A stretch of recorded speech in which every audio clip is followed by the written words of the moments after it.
Halo sahabat Pegadaian, selamat datang kembali di Bincang-Bincang Siang bersama Pegadaian.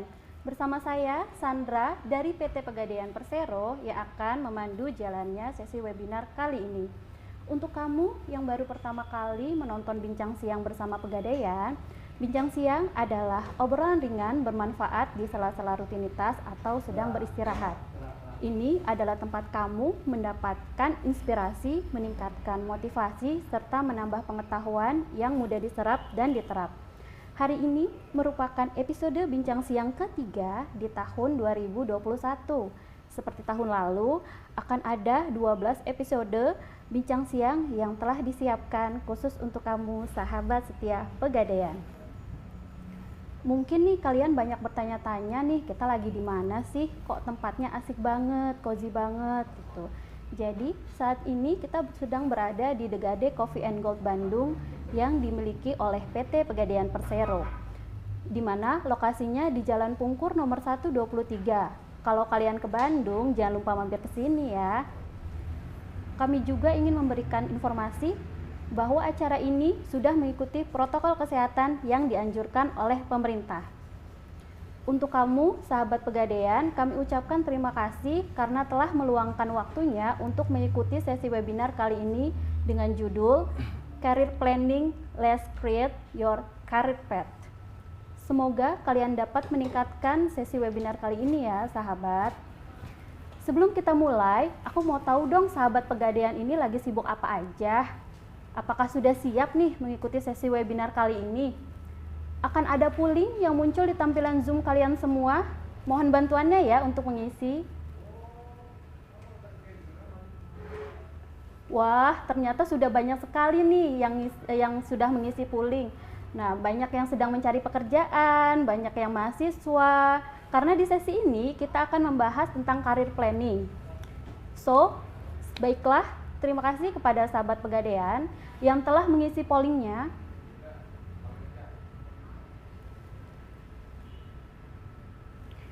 Oke, sebelum kita mulai, aku mau mengingatkan nih kepada sahabat Pegadaian bahwa sertifikat untuk sesi ini bisa kalian akses di Klop. Jadi gimana sih caranya? Yang pertama, buat kamu yang belum punya akun Klop, kalian bisa daftar terlebih dahulu, dan buat kamu yang sudah punya, kamu hanya perlu untuk login ke akun Klop kamu. Yang kedua, setelah itu kalian itu bisa masuk ke halaman profil di Klop dan scroll ke bawah sampai bagian daftar penghargaan. Yang ketiga, kamu tinggal klik lihat pencapaian untuk mengakses e-certificate dan download deh untuk mengunduh e-certificate webinar kali ini. Jadi jangan lupa ya untuk menggunakan email yang sama saat kamu daftar Zoom ya jika kamu ingin mendapatkan sertifikat itu. So, sebelum kita mulai sesi ini, saya ingin menyampaikan ada 3 fitur di bawah tampilan Zoom sahabat Pegadaian semua. Fitur raise hand yaitu untuk menyapa dan meresponden moderator. Fitur chat untuk menyapa moderator, speaker, dan bisa juga ke semua peserta yang hadir. Fitur ini juga dapat dimanfaatkan untuk menginformasikan kepada kami jika ada kendala teknis seperti suara tidak terdengar atau video tidak terlihat. Fitur Q&A untuk menuliskan hal-hal yang ingin ditanyakan kepada speaker terkait dengan topik. Nah, untuk sahabat Pegadaian semua, ada informasi sangat menarik nih. Di sesi Q&A nanti, jangan lupa ajukan pertanyaan kalian ya, harus nama lengkap. Karena di akhir sesi Q&A nanti, kami akan mengumumkan 5 pertanyaan yang paling menarik. Pemenangnya akan mendapatkan merchandise yang menarik dari PT Pegadaian Persero. Selain itu, jangan lupa untuk mengikuti sesi Bincang Siang ini hingga selesai ya. Setelah sesi sharing dan Q&A nanti, akan ada kuis yang bisa kalian ikuti. Pegadaian akan memberikan hadiah menarik untuk 5 orang pemenang kuis dengan skor tertinggi tentunya. Wah, sangat menarik bukan kan? Jadi, stay tune terus ya sahabat. Nah, di sesi kali ini kita akan membahas tentang career planning, let's create your career path. Dari sesi ini nantinya kita bisa mengetahui dan memahami tentang yang pertama, keterampilan skill dasar yang perlu dimiliki untuk menapaki karir, apapun bidang kerjanya. Yang kedua, hal-hal yang perlu dipersiapkan dalam membuat rencana karir jangka panjang. Yang ketiga, persiapan menghadapi tantangan karir di era yang dinamis dan fenomenal lintas jurusan. Menarik sekali bukan? So, di sesi webinar kali ini kita menghadirkan narasumber spesial dari Departemen Head of IT Business Analyst PT Pegadaian Persero. Beliau adalah Sari Nur Sabari atau yang akrab dipanggil Kak Bari. Halo Kak Bari. Halo Mbak Sandra, izin buka masker ya. Ya, silakan Kak Bari. Oke. Nah, Kak Bari ini merupakan lulusan D1 Appraisal dan Manajemen dari Universitas Gadjah Mada yang melanjutkan jenjang pendidikannya menjadi Sarjana Financial Management di STI Kusuma Negara. Kak Bari memiliki pengalaman bekerja di PT Pegadaian Persero selama kurang lebih 12 tahun. Wow, sudah lama juga ya. Dimulai dari appraisal atau penaksir sampai menduduki posisinya saat ini, yaitu Departemen Head of IT Business Analyst di PT Pegadaian Persero. Sangat keren bukan? Walaupun Kak Barinya ini masih muda, tetapi Kak Bari itu sudah bisa menjadi head departemen. Oke, langsung saja ke Kak Bari. Selamat siang Kak Bari. Halo, selamat siang Mbak Sandra. Gimana nih kabarnya Kak Bari? Oh, kabar baik. Alhamdulillah ya, baik-baik Iya. sekali, alhamdulillah. Jadi sebelum kita mulai nih Kak Bari, kita mesen minuman dulu ya. Weh, oke Ya, banget Kak nih, Bari pas mau ya. mesen minum apa? Boleh, aku mau fun learning dong. Oh iya, Mbak. Flaning hot 2 ya? Terima kasih. Wah Kak, rasanya sudah banyak nih sahabat setia Pegadaian yang tidak sabar nih mendengar sharing dari Kak Bari. Coba sahabat Pegadaian, siapa yang sudah tidak sabar mendengar sharing dengan Kak Bari? Bisa raise hand? Banyak ya? Wah, ada 150 orang lebih nih yang raise hand. Wah, luar biasa ya Kak Bari ya. Baik Ramai Kak ya? Bari. Baik Kak Bari, untuk mengawali sesi hari ini, Kak Bari mungkin bisa menceritakan nih perjalanan karirnya Kak Bari yang dulu yang posisinya dari appraisal sampai kepala Departemen Head of IT Business ya. Di usianya cukup muda. Kalau boleh tahu Kak Bari sekarang usianya berapa ya? Oh, mau tebak nggak? Aku 31 tahun. 31, wow 31 tahun udah menjadi head departemen ya Kak Bari. Ya, coba Kak Bari ceritakan perjalanan karirnya, lalu kira-kira apa ya Kak Bari ya, mulai dari appraisal. Beri masuk ya. Oke, kalau mau diceritain, nah ini ada gambar. Aduh, ini gambar saya belum seperti sekarang ya. Kalau Ini di yang tahun ini, appraisal ini usianya berapa ya Kak Bari? 2008, itu saya masih 18 tahun. Ya, Oh, udah 18 tahun udah ya. banget ya. Udah bisa teman-teman mungkin kalau di sini banyak yang masih pakai alma mater, saya udah di balik meja tellernya Pegadaian gitu ya. Berawal dari sini ya mulai dari saya sebar brosur gitu ya, memasarkan produk Pegadaian. Kemudian di tahun 2012 itu saya berlanjut itu menjadi ada penawaran gitu ya, menjadi seorang IT support gitu. Nah ini saya waktu bertugas di IT support gitu. Jadi apa sih pekerjaannya? Saya handling nih. Sebenarnya waktu itu saya di pelayanan, nah yang membutuhkan supportnya saya sebagai customernya. Nah saya di sini sebagai yang melayani teman-teman yang ada di outlet nih Mbak Sandra gitu. Oh, iya. Ya. Ini udah mulai bergeser, mungkin bertanya-tanya kok beda gitu ya jalurnya. Iya. Nah, Dari kemudian penaksir ke bener IT dari ya? penaksir ke IT gitu ya. Nanti banyaklah kita ngobrol ya di belakang. Nah, nextnya berjalannya waktu. Nah, alhamdulillah di tahun 2017 kemarin saya dapat kesempatan buat mimpin di Departemen Head of IT Business Analyst di divisi pengembangan aplikasi TI itu. Itu jadi singkat cerita perjalanan karirnya. Oh, luar biasa sekali ya Kak Bari ya. Nah, tadi kan sahabat Pegadaian itu sudah mendengar nih perjalanan karirnya Kak Bari. Lalu kira-kira ada nggak sih penghargaan yang diterima Kak Bari selama bekerja? Oke, kebetulan di Pegadaian ini juga sangat difasilitasi Iya. gitu ya sama karyawannya gitu. Kita mau Support ya.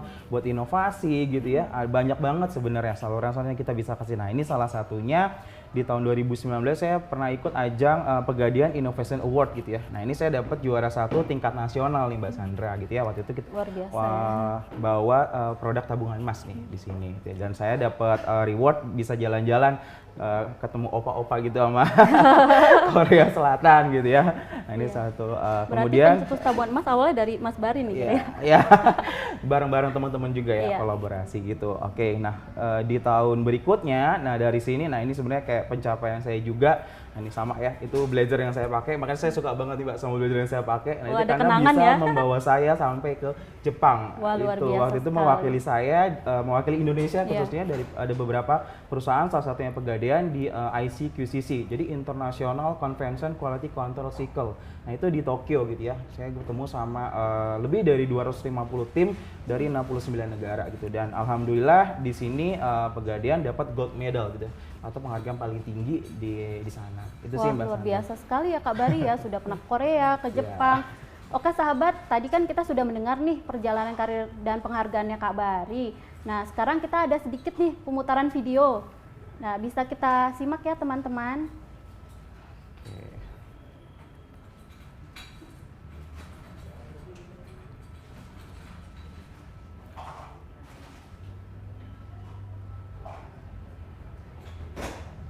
Nah, ini waktu ini Mbak Sandra perjalanan di sana tuh. Nah, ini jadi Perjalanan waktu dari Jakarta ya sampai ke presentasi Jepang gitu ya. ya. Itu ada jurinya tuh juga waktu dari luar semua. Jadi kita harus sampaikan dalam Inggris gitu ya, bahasa Inggris gitu. Oh, Data jauh juga dalam full bahasa Inggris. Inggris ya? Betul gitu ya. Nah, ini waktu kita Satu tim tuh kasih ada berapa ya, penghargaan, Kak Kita Bari? waktu itu berlima. Berlima. Gitu. Heeh. Waktu itu berlima. Lumayan lah sekitar ya 10 harian lah ya di sana. 10 hari ya, bisa jalan-jalan juga ya. Bener Mas Sandra. Ya, oke sahabat, tadi kan sudah nonton nih video singkatnya dari Kak Bari dan perjalanan karirnya. Nah, sekarang kita mau mulai bahas nih mengenai topik utama webinar siang hari ini, yaitu tentang membuat perencanaan karir. Nah, Kak Bari, aku pengen tahu dong keterampilan dasar apa sih yang harus dimiliki seorang fresh graduate sebelum masuk dunia kerja? Oke, keterampilan dasar ya. Jadi kalau beberapa keterampilan dasar gitu ya yang harus dimiliki sama fresh graduate atau seorang fresh graduate atau siapapun gitu ya yang ingin mencari kerja itu. Makasih ya Mbak. Kalau yang pertama itu ada komunikasi. Ya. Gitu ya. Apa sih komunikasi? Kenapa penting gitu ya? Karena lebih dari 2/3 perekrut industri Indonesia itu mengatakan bahwa komunikasi itu keterampilan paling penting gitu ya. Karena apa sih? Mungkin kalau di luaran sana skill komunikasi itu udah terbiasa. Tapi kalau buat di Indonesia itu kan banyak banget ya. Mereka pintar nih dalam menulis, dalam membuat ide, tapi susah gitu buat mereka mengutarakannya. Nah, itu makanya kita masih komunikasi di urutan pertama gitu ya. Nah, yang kedua itu ada teamwork, Mbak. Jadi selain komunikasi, pintar ngomong, kita juga pasti bisa tuh yang namanya teamwork atau kerjasama bareng tim gitu ya. Kenapa? Karena kalau dilansir dari target job sendiri gitu ya, membangun hubungan kerja yang positif itu dapat membantu semua orang mencapai tujuan bisnis. Nah, itu Mbak Sandra. Makanya kita penting banget semua kandidat, siapapun yang ingin masuk ke dunia kerja, yaitu teamwork atau kemampuan kerjasama menjadi hal yang utama. Kemudian ada problem solving gitu ya. Nah, ini juga sebagai salah satu kebutuhan dasar gitu ya seorang fresh graduate. Kenapa? Dengan kemampuan ini kita bisa terlihat gitu sejauh mana kita bisa memecahkan masalah-masalah gitu yang diberikan sama perusahaan dan memberikan kontribusi yang maksimal gitu sesuai dengan target dan tujuan perusahaan. Mungkin itu ya 3 yang paling utama gitu menurut saya. Oh, oke. Tadi kan Kak Bari sudah menjelaskan nih 3 keterampilan dasar yang paling utama, ada komunikasi, teamwork, dan problem solving ya. Nah, menurut Kak Bari ini sendiri yang harus ditonjolkan dari seorang fresh graduate itu apa? Keterampilan dasar yang mana? Kalau dari ketiga itu? Dari 3 tadi ya saya sih awalnya sih komunikasi. Komunikasi gitu. ya, Karena itu yang utama ya. Itu modal gitu. Gimana Oh, kita gitu. bisa ngomong sambung sama orang ya berawal dari situ semuanya. Ya kita bisa ngobrol, bisa enak, bisa nyambung ya pasti dari komunikasi. Iya, dari komunikasi itu Betul, kan tersendiri dari ya. riset tadi juga 2/3 masih dicari itu yang pertama. Makanya kalau misalnya job seeker tuh banyak banget rekrutmen yang sekarang kan juga Iya. itu modelnya pasti selalu dia selalu presentasi dulu, bikin Iya, video betul. dulu sama ya di Pegadaian kan juga udah Iya. mulai kayak gitu. Itu Iya. sih.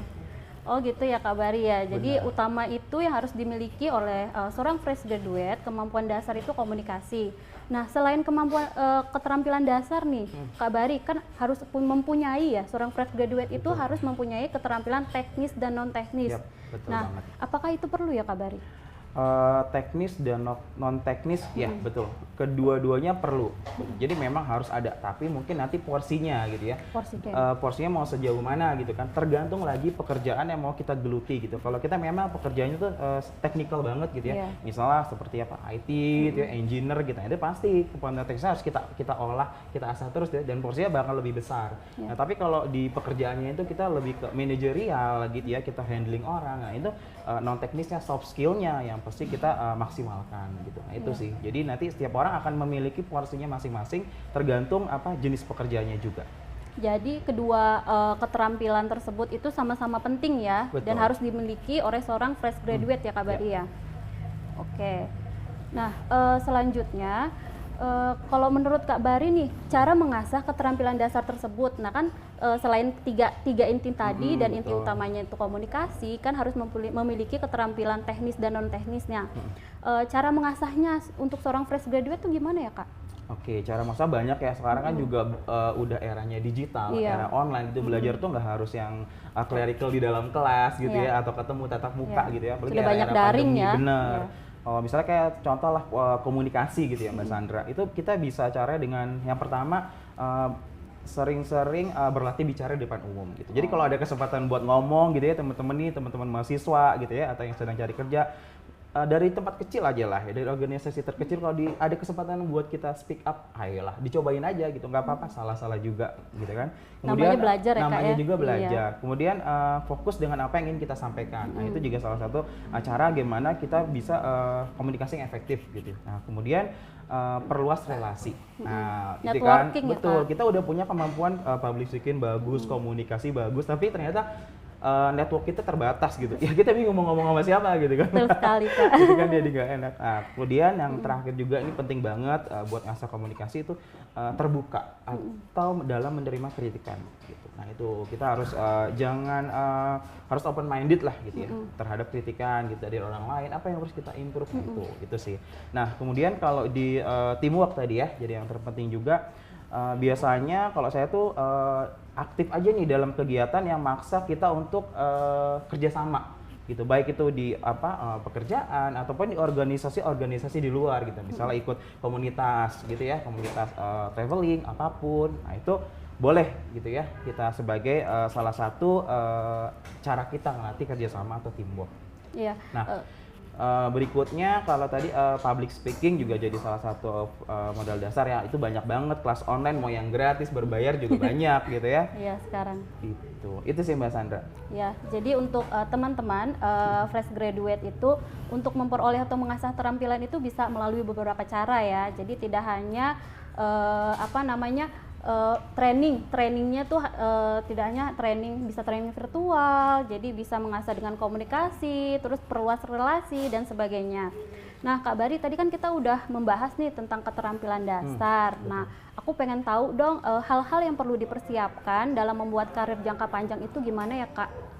Oke, apa sih yang perlu dipersiapkan dalam membuat karir jangka panjang? Nah, tentunya ini sebelum jauh ngomongin apa karirnya gitu kan, sebenarnya kita harus tahu dulu gitu. Iya, Kita sebenarnya apa sih mau karir? berkarir di mana, mau seperti apa karir kita Ya, gitu betul ya. Nah, sekali. tentukan dulu sebenarnya passion. Ya. Passion kita tuh ada di mana? Ngomongin passion tuh beda sama hobi ya. Kalau kita udah bicara sampai passion gitu, itu kita bisa mengorbankan bahkan uang sampai waktu buat melakukannya. Udah kalau hobi-hobi kan sekedar suka gitu. Nah, jadi kalau dari saya gitu, dari pengalaman yang saya jalanin gitu ya, ada di beberapa tahap kehidupan karir gitu ya. Nah ini bisa seorang kan akan terus-menerus berubah gitu ya, mencari di mana yang paling pas gitu sama dirinya. Nah Iya. itu ada beberapa tahapan yang kita akan ikutin gitu. Nah kemudian dasar-dasar karir juga tuh. Jadi apa sih sebenarnya aspirasinya atau latar belakang kita gitu ya untuk dalam berkarir. Nah itu harus tepat juga. Jadi kenali dulu diri kita sendiri itu siapa, terus tentukan visinya mau dibawa kemana dan bagaimana cara kita melakukannya. Udah itu dulu aja deh yang terpenting. Iya. Oke Kak Bari, luar biasa ya.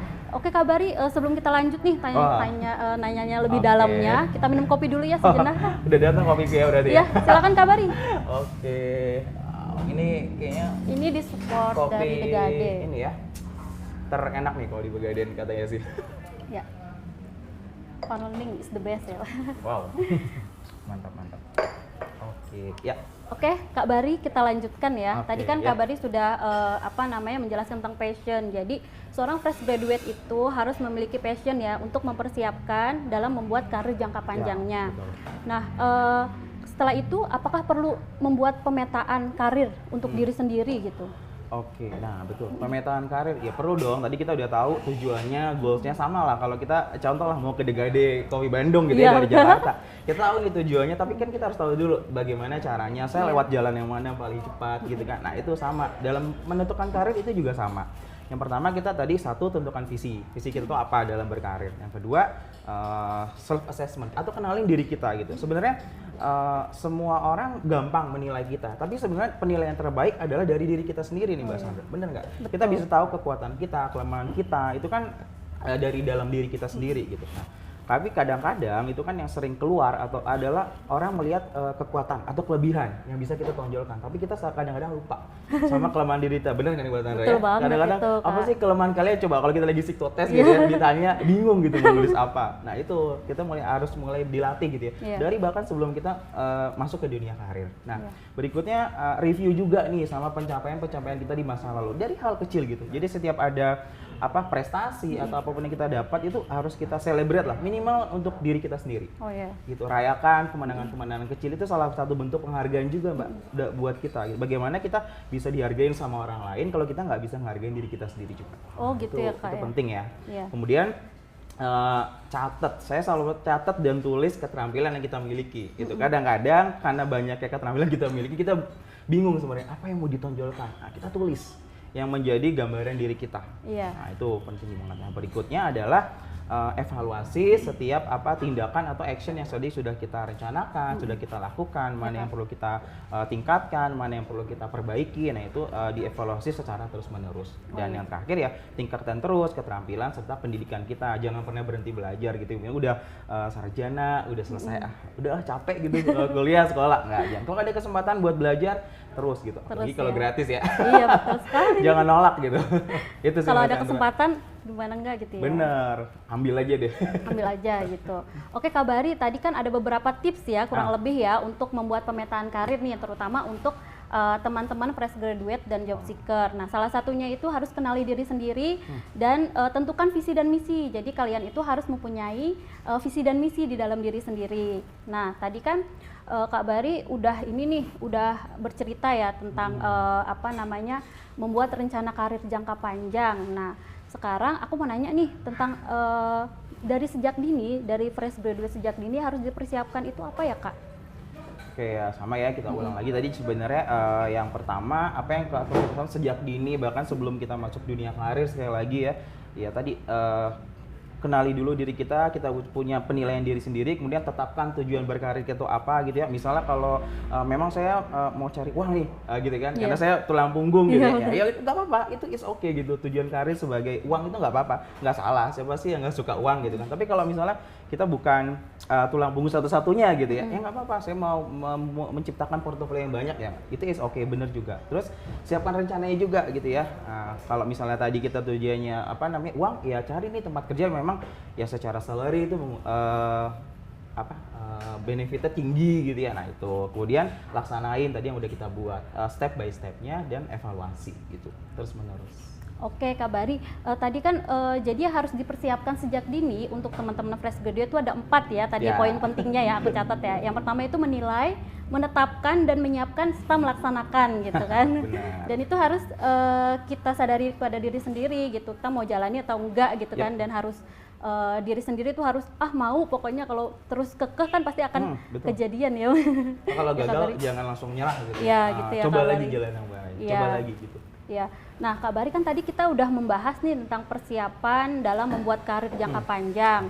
Nah sekarang kita mau bahas nih, karena kan sekarang itu sudah untuk tantangan karir saat ini kan di era dinamis dan fenomenal lintas jurusan nih udah banyak banget. Ya aku tahu nih Kak Bari itu kan backgroundnya dari financial management ya, finansial dari keuangan gitu kan. Sekarang bekerja di bagian IT. Nah itu kan beda banget nih backgroundnya nih. Benar. Nah itu gimana nih Kak Bari? Apakah tidak salah jurusan atau apakah bisa?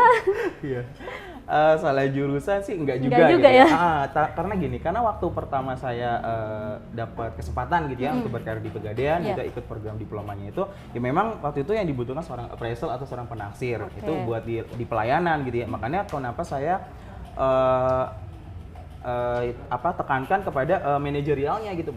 Mayoritas saya juga saya teruskan gitu ya, ya udahlah saya terusin ya, ambil yang di manajemen gitu kan. Karena apa? Oh nanti karir bakalan saya nanti dari sini stepnya ke sini gitu kan. Nah tapi ternyata di perjalanan gitu kan, dan perkembangan bisnis juga dan teknologi gitu ya, pada dasarnya pun saya juga seneng ngoprek gitu Mbak Sandra. Oh, Jadi gitu. senang teknologi gitu tapi kan. balik lagi ke passion ya. Balik lagi. Jadi waktu dia di cabang juga sama gitu ya, Iya. di operasional gitu ya, memasarkan. Tapi saya pakai terus apa nih yang bisa membantu saya gitu. Nah, terus ada kesempatan gitu ya, dibuka gitu ya. Wah udah, saya terjun gitu. Walaupun sebenarnya udah beda jalur, tapi ya udah saya waktu itu modal modal nekat lah gitu. Tapi saya lihat pokoknya kayaknya kedepannya bakal besar gitu itu. Tapi siapkan juga strateginya buat ke situ. Ya, berarti awalnya Kak Bari tuh lihat peluangnya dulu ya. Peluangnya, betul. Lihat peluangnya dulu, walaupun beda background pendidikannya, tapi di situ ada peluang nih. Jadi Kak Bari mencoba gitu kan ya. Betul. Nah, apakah tantangannya yang sering dihadapi nih Kak Bari ketika kita memilih untuk lintas bidang pekerjaan dan jurusan yang kita punya? Oke, tantangannya pasti ada ya, gitu ya. Yang pertama pasti kita perlu effort ekstra, gitu ya, karena biasanya kita kalau yang sesuai jurusannya, biasanya kita nggak perlu tuh yang namanya riset atau pelajari dulu sih sebenarnya tentang pekerjaan yang kita geluti saat ini. Tapi kalau misalnya kita lintas, itu kita punya effort tambahan tuh yang harus kita jadi PR buat kita, gitu ya. Kita perlu belajar dulu, riset dulu, mempelajari tentang posisi yang saat ini kita jalankan gitu ya. Nah, kemudian sesuai nggak nih sama job desk-nya, apa yang dibutuhkan dari job desk tersebut. Nah, kemudian kita juga bakal dituntut untuk berusaha lebih dari teman-teman kita yang majoritinya mungkin sama gitu, atau yang gitu sudah ya, sesuai dengan pekerjaannya gitu ya. Karena apa? Ya kalau dibilang kan namanya kalau kerja sih sebenarnya ada istilahnya gini, kerja tuh nggak sama kayak di bangku kuliah gitu. Itu nanti jadi modal juga. Oh iya juga, karena apa? Kalau di kuliah kan diajari theoretical banyak banget gitu ya. Tapi di dunia kerja kan bahkan sebalikannya gitu. Ya kadang-kadang bisa menutupi gitu keahlian kita, kemampuan teknis gitu. Kalau majoritinya bukan itu, ternyata bisa menutupi gitu. Kalau kita nggak berasal dari situ gitu kan. Kan kalau tadi Mas Tanda nggak ngenalin ya orang taunya ya udah, oh mungkin Mas Bari ini background IT gitu. Kan gitu. Iya, Itu sih, karena tetap sudah tahu Mas akan Bari ada nih ya. effort Awalnya kan lebih. dari Benar. finansial gitu kan, terus ke IT. Berarti harus memiliki effort yang sangat besar ya untuk Betul, mempelajari high IT pelajarin itu. dulu, Itu benar. kan agak sulit menurut aku tuh. Iya, ya tapi ya selama ada kemauan kan banyak jalannya juga sih Mbak. Gitu. Ya, jadi untuk teman-teman nih sahabat Pegadaian, kalau ada kemauan pasti bisa gitu. Jadi jangan takut untuk memilih pekerjaan yang lintas jurusan ya gitu ya teman-teman. Nah, kalau menurut Kak Bari nih, aku pengen tahu nih bagaimana menyesuaikan dan beradaptasi dengan perubahan yang dialami saat memilih untuk lintas jurusan. Backgroundnya tuh beda gitu antara finansial ke IT. Bagaimana caranya gitu ya? Ya, bagaimana Jadi cara kalau- menyesuaikan betul. diri sendiri. Kalau waktu itu sih selama pekerjaannya yang diambil tuh memang bukan pekerjaan yang fully technical gitu ya, atau butuh keahlian khusus, misalnya contohnya kayak dokter, kayak tentara gitu, udah pasti lah itu harus sesuai deh ya dengan cara masuknya juga seperti apa, pendidikannya pun juga beda gitu kan. Tapi kalau memang itu tidak fully gitu, masih bisa kita pelajari gitu, baik dari internal maupun dari eksternal, itu nggak masalah sih kita masuk di situ. Apalagi Pegadaian lah salah satunya gitu. Kan Pegadaian salah satu perusahaan yang bisa terima semua ya dari bermacam jurusan gitu kan. Ya, karena apa? Karena di sini kan kita punya standarnya lagi ya. Kita akan dikasih pelatihan lagi gitu ya, keterampilan lagi untuk disesuaikan dengan kebutuhannya perusahaan. Nah, terus ya paling ya tadi kita tambah effort tambahan aja gitu, kayak perlu riset, terus pelajari dulu pekerjaan yang posisi kita yang terdahulu agar agar tahu job desk gitu dan keahlian yang kita perlukan gitu ya. Nah, misalnya contohnya kalau kita mau masuk dunia kreatif gitu ya bangun dulu tuh portofolionya kayak gitu. Jadi biar bisa terbranding juga kitanya gitu. Jadi nanti waktu kita cari kerjaan gitu, lihat portofolio udah ada gitu, walaupun nggak sesuai dengan majoritinya Mbak Sandra. Oh iya, Gitu. oke Kak Bari, keren banget ya Kak Bari tadi penjelasannya ya, sudah banyak banget.